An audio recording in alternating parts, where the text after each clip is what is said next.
क्या है 6 करोड़ साल पुरानी शालिग्राम शिला का राज। इसी से बनेगी अयोध्या में सीताराम की प्रतिमाएं।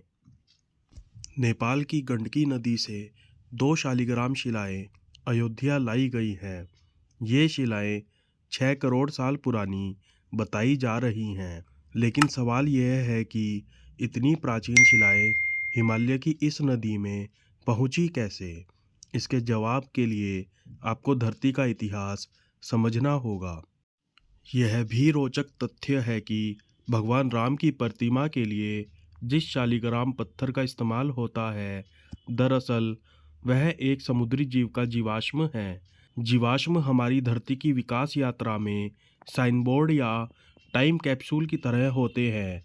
इनमें वे सारे संकेत छिपे होते हैं जिन्हें पढ़कर समझा जा सकता है कि करोड़ों अरबों साल पहले धरती कैसी थी।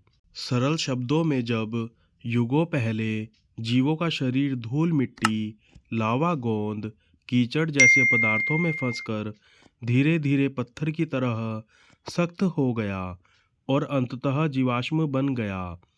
शालिग्राम पत्थर मोलस्क नाम के समुद्री जीवों की भारी खोल के जीवाश्म हैं। इन खोलों को वैज्ञानिक एमोनाइट शेल कहते हैं।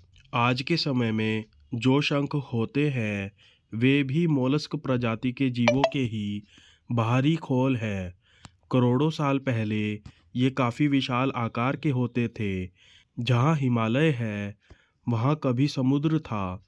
अब सवाल उठता है कि ये केवल हिमालय की गोद में बसे नेपाल की गंडकी नदी में ही क्यों मिलते हैं। असल में ये अनोखे पत्थर हिमालय के क्षेत्र में बहुत बड़ी मात्रा में पाए जाते हैं, लेकिन हिमालय तो दुनिया का सबसे ऊंचा पर्वत है। फिर यहाँ समुद्री जीवों के अवशेष मिलने का क्या मतलब। इसकी वजह यह है कि जहाँ आज हिमालय है वहाँ एक ज़माने में विशाल समुद्र था।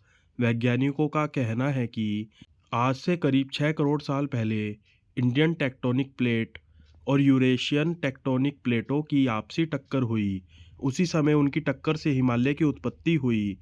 चूंकि टक्कर जिस जगह हुई वहाँ विशाल तैतीस सागर था। हिमालय जिस मिट्टी, पत्थर और दूसरे मलबे से बना है वह कभी इसी सागर की तलहटी में था।